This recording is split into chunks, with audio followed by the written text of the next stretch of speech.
Assalamualaikum warahmatullahi wabarakatuh. Halo semuanya, perkenalkan nama aku Sinta Ardianti Pribadi dari kelas 12-3 absen 36 SMAN 14 Kota Bekasi. Di sini izinkan aku untuk mempresentasikan atau menjelaskan tentang dua topik yang udah aku pilih dari beberapa topik pilihan lainnya. Nah, dua topik yang udah aku pilih ini tentang AI dan juga informatika di masa kini dan masa yang akan datang. Tentu saja aku sudah mempersiapkan satu judul yang pas untuk kedua topik tersebut. Nah, judul yang sudah aku pilih adalah AI sebagai pendorong utama informatika dan bidang sektor lain yang membangun konektivitas dan adaptasi masa kini dan masa depan. Nah, langsung aja kita ke materinya ya. Oke, yang pertama-tama kita masuk ke bagian latar belakang. Nah, AI atau Artificial Intelligence atau biasa kita sebut sebagai kecerdasan buatan adalah sistem komputer yang dirancang dengan kecerdasan hampir mirip dengan manusia. Nah, dalam beberapa dekade terakhir, perkembangan kecerdasan buatan atau AI telah menjadi salah satu kemajuan teknologi yang paling signifikan di dunia informatika.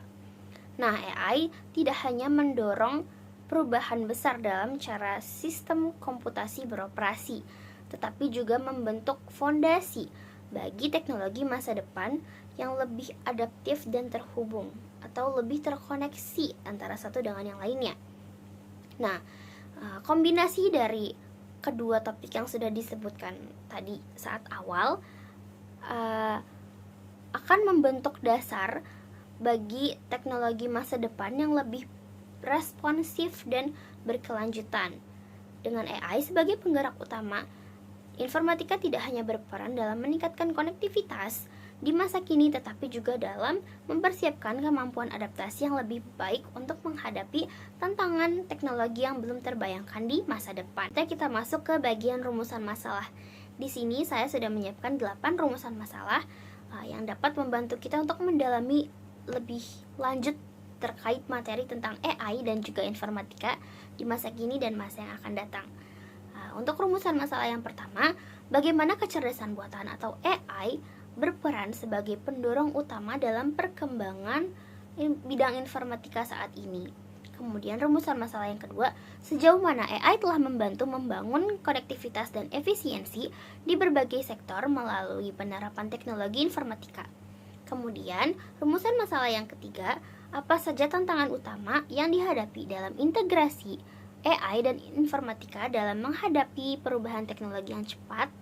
Kemudian rumusan masalah yang keempat, bagaimana AI dapat berkontribusi dalam mempersiapkan sistem yang lebih adaptif dan responsif terhadap tantangan masa depan di bidang teknologi. Kemudian rumusan masalah yang kelima, apa dampak jangka panjang dari penerapan AI dalam informatika terhadap ekonomi dan terhadap masyarakat. Kemudian rumusan masalah yang keenam, apa saja contoh implementasi penggunaan dari AI saat ini. Kemudian rumusan masalah yang ketujuh, bagaimana nilai ekonomi yang dihasilkan oleh penerapan AI di Indonesia. Kemudian rumusan masalah yang terakhir, bagaimana manfaat dari penerapan AI dalam bidang informatika maupun dalam bidang sektor lainnya. Oke, sekarang ada poin ketiga yaitu tujuan. Terdapat 5 tujuan yang sudah aku rangkum, yaitu tujuan yang pertama adalah untuk mengidentifikasi peran AI dalam memperkuat konektivitas dan kolaborasi antar bidang di era digital. Kemudian yang kedua, dapat menganalisis dampak AI terhadap pengembangan informatika dan berbagai bidang sektor lainnya di masa kini. Kemudian tujuan yang ketiga, mengeksplorasi tantangan dan peluang yang muncul dalam penerapan AI untuk mempersiapkan adaptasi teknologi di masa depan. Kemudian tujuan yang keempat ada mengidentifikasi kontribusi AI dalam membantu masyarakat dan industri menghadapi perubahan teknologi yang cepat.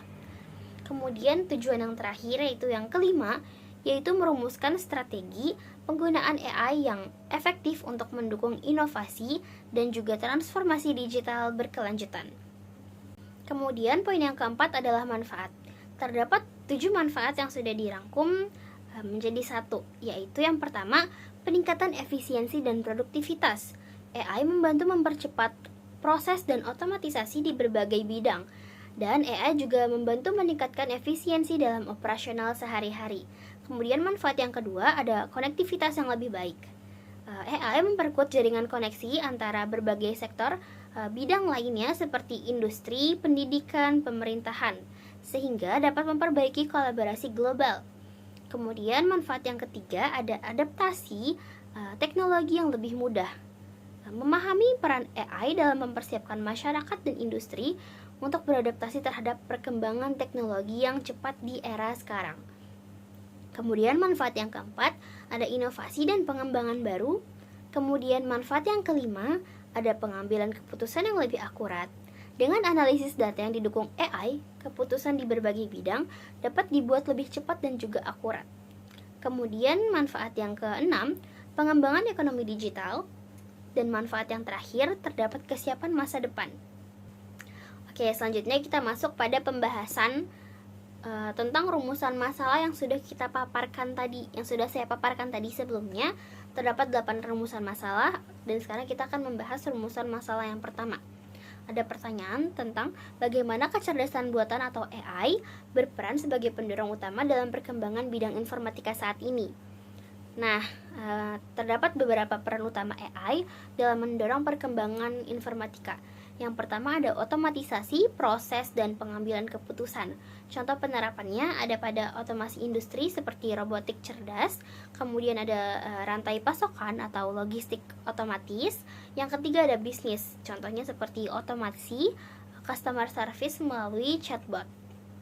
Kemudian peran utama yang kedua ada pemrosesan bahasa alami atau NLP. Contoh penerapannya ada pada penerjemah otomatis, dan yang kedua ada chatbot atau asisten virtual seperti Siri, Google Assistant, dan Alexa.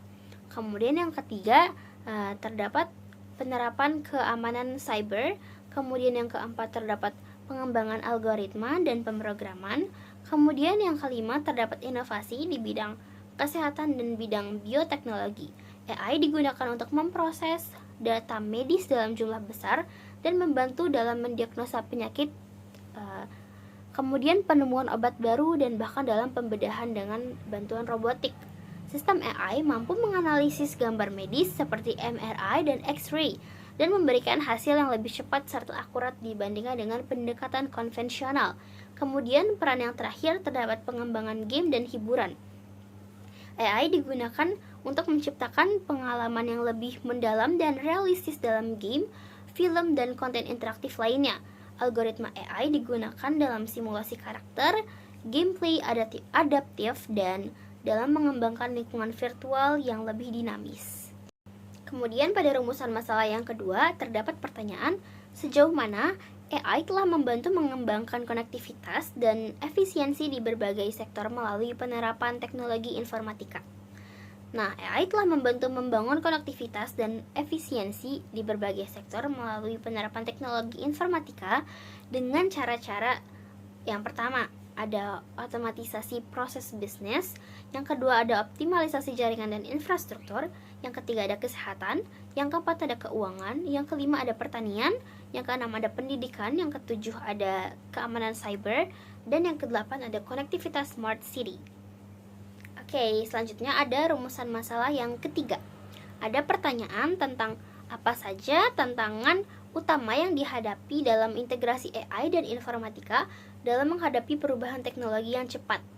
Nah, memang ada sejumlah tantangan nih yang perlu diatasi untuk memastikan bahwa pemanfaatan AI secara bijaksana dan bertanggung jawab. Beberapa tantangan utamanya adalah yang pertama keselamatan dan keamanan data. Yang kedua ada bias dan diskriminasi. Yang ketiga ada kurangnya transportasi. Yang keempat ada keterbatasan dalam menangani konteks atau kasus. Nah, kemudian kasus yang kompleks gitu. Kemudian yang kelima ada kekurangan kemampuan pembelajaran dari pengalaman. Kemudian yang terakhir yang keenam ada integrasi dengan tenaga kerja manusia. Nah, itu semua adalah beberapa tantangan yang perlu diperhatikan oleh kita semua sebagai pengguna AI supaya kedepannya bisa lebih baik lagi, tantangannya bisa lebih diminimalisir lagi gitu. Oke, selanjutnya di sini ada rumusan masalah yang keempat nih. Ada pertanyaan tentang bagaimana AI dapat berkontribusi dalam mempersiapkan sistem yang lebih adaptif dan responsif terhadap tantangan masa depan di bidang teknologi. Oke, jawabannya adalah dengan cara yang pertama belajar dan adaptasi secara otomatis. Kemudian yang kedua ada prediksi masalah dan peluang. Yang ketiga ada otomatisasi yang lebih efisien. Yang keempat ada pengelolaan teknologi yang lebih fleksibel. Yang kelima ada kolaborasi antar sistem. Yang keenam ada layanan yang lebih personal. Yang ketujuh ada mendorong inovasi. Dan yang terakhir terdapat keamanan yang lebih tanggap. Oke, kita masuk kepada rumusan masalah yang kelima. Apa dampak jangka panjang dari penerapan AI dalam informatika terhadap ekonomi dan masyarakat? Nah, penerapan AI pada informatika akan membawa dampak jangka panjang tentunya, yang lebih signifikan terhadap ekonomi, masyarakat, dan infrastruktur teknologi global. Beberapa dampak utamanya, yang pertama pada bidang ekonomi adalah pertumbuhan ekonomi yang dipacu oleh produktivitas. Contohnya seperti sektor manufaktur dan logistik yang mengalami percepatan produktivitas melalui penerapan AI untuk otomatisasi proses produksi dan rantai pasokan. Kemudian yang kedua ada transformasi pasar tenaga kerja. Kemudian yang ketiga ada perubahan model bisnis dan industri. Kemudian pada masyarakat dampaknya itu sendiri ada yang pertama perubahan gaya hidup dan pengalaman konsumen. Platform e-commerce contohnya dan layanan streaming media akan menggunakan AI untuk memberikan rekomendasi produk dan konten yang sesuai dengan preferensi dan kebiasaan penggunanya secara real time. Kemudian yang kedua ada tantangan sosial, kesenjangan digital dan ketimpangan sosial. Kemudian yang terakhir ada tantangan etika dan privacy. Nah, selanjutnya ada rumusan masalah yang keenam, yaitu apa saja sih contoh implementasi penggunaan AI saat ini? Nah, seperti yang sudah kita ketahui, AI sudah banyak sekali digunakan pada masyarakat sekitar. Sudah banyak sekali digunakan dan diimplementasikan dalam berbagai bidang kehidupan untuk membantu pekerjaan kita sebagai manusia agar lebih mudah gitu ya. Nah, contoh-contoh dari implementasi penggunaan AI ini, yang pertama ada asisten virtual, kemudian ada search engine, yang ketiga ada m-banking, yang keempat ada chatbot, yang kelima ada marketplace, yang keenam ada autocorrect, yang ketujuh ada GPS, yang kedelapan ada online translator, yang kesembilan ada aplikasi transportasi online, yang ke-10 ada game online tentunya, yang ke-11 ada iklan digital, dan yang terakhir ada aplikasi streaming. Nah, tentu saja ada banyak lagi implementasi lainnya dari penggunaan AI yang tidak dapat disebutkan secara satu persatu tentunya. Namun tadi terdapat 12 implementasi dari AI yang digunakan oleh masyarakat sekitar dengan sering gitu ya, untuk membantu pekerjaannya sehari-hari gitu. Oke, selanjutnya kita masuk ke rumusan masalah yang ketujuh. Di sini ada pertanyaan, bagaimana sih nilai ekonomi yang dihasilkan oleh penerapan AI di Indonesia?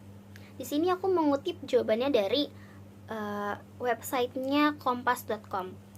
Nah, menurut hasil analisis tim jurnalis data harian Kompas, menemukan nilai ekonomi yang dihasilkan oleh penerapan kecerdasan artifisial atau AI di Indonesia dapat mencapai di angka 5.299 triliun. Angka ini adalah hasil peningkatan produktivitas setiap lapangan industri di Indonesia yang dimungkinkan bila menerapkan AI. Nah, 3 sektor lapangan usaha dengan keterpaparan AI tertinggi adalah di bidang informasi dan komunikasi di angka 58%, kemudian yang kedua ada jasa keuangan dan asuransi di angka 55,2%, kemudian jasa perusahaan di angka 52,3%. Sementara sektor lapangan usaha pertanian keterpaparannya paling rendah, yaitu di angka 1,34%. Dengan menghitung tingkat keterpaparan setiap lapangan usaha, maka dapat diperkirakan jumlah pekerja Indonesia yang dapat dibantu oleh AI yakni sekitar 22% dari total pekerja di Indonesia atau sekitar 26,7 juta orang. Nah, sebanyak 26,7 orang ini sebanyak 26,7 juta orang ini orang Indonesia pekerjaannya dapat terdefinisi jika lapangan usahanya menerapkan sistem AI. Nah, kemudian terdapat rumusan masalah yang ke-8 atau yang terakhir nih. Bagaimana manfaat dari penerapan AI dalam bidang informatika maupun dalam bidang sektor lainnya? Penerapan kecerdasan buatan atau AI atau Artificial Intelligence memberikan banyak manfaat di berbagai bidang sektor. Contoh 5 manfaatnya menggunakan AI adalah yang pertama ada otomatisasi tugas rutin, kemudian yang kedua ada peningkatan produktivitas, yang ketiga ada analisis data dengan cepat dan akurat, kemudian yang keempat ada pengembangan solusi inovatif, dan yang kelima ada peningkatan pengalaman pengguna. Oke, di sini ada poin terakhir yang harus dibahas, yaitu tentang kesimpulan. Nah, kesimpulan dari semua materi yang sudah dijelaskan tadi adalah kecerdasan buatan atau AI atau Artificial Intelligence telah menjadi kekuatan utama dalam mengembangkan informatika dan teknologi di berbagai sektor. AI berperan penting dalam meningkatkan konektivitas global, mempercepat otomatisasi dan memfasilitasi integrasi data antara berbagai sistem dan perangkat. Teknologi ini juga memungkinkan proses yang lebih efisien, responsif, dan mampu beradaptasi dengan cepat terhadap perubahan. Kemudian, untuk di masa depan, AI akan terus memperkuat kemampuan sistem dalam mengantisipasi tantangan tentunya, baik di dalam ekonomi, di dalam bidang sosial, maupun teknologi, sehingga organisasi dan masyarakat dapat mempersiapkan diri dengan lebih baik dan lebih matang tentunya terhadap perubahan yang lebih cepat dan dinamis. Nah, dengan kemampuan pembelajaran otomatis, prediksi berbasis data, dan penyesuaian layanan, AI tidak hanya membantu dalam menangani dan menghadapi tantangan saat ini, tetapi juga memainkan peran dalam membangun ekosistem yang fleksibel dan adaptif untuk masa depan teknologi. Nah, kemudian yang terakhir, poin terakhir dari pemaparan materi saya di sini adalah saran untuk AI dan juga informatika masa kini dan masa yang akan datang nih. Yang pertama ada penguatan inovasi dan riset AI. Untuk memaksimalkan potensi AI, pemerintah, lembaga pendidikan, dan industri tentunya harus terus berinvestasi dalam penelitian dan pengembangan. Kemudian yang kedua ada pendidikan dan pengembangan keterampilan. Kemudian yang ketiga ada penerapan kebijakan etis dan regulasi. Yang keempat ada mendorong kolaborasi antar sektor. Yang kelima ada mempersiapkan infrastruktur teknologi. Dan yang terakhir ada mengutamakan keberlanjutan dan keamanan. Oke, sekian pemaparan materi yang dapat saya sampaikan tentang AI dan informatika di masa kini dan masa yang akan datang. Mohon maaf apabila ada kesalahan kata dalam pengucapan. Semoga materi yang sudah disampaikan bermanfaat untuk kita semua. Terima kasih. Wassalamualaikum warahmatullahi wabarakatuh.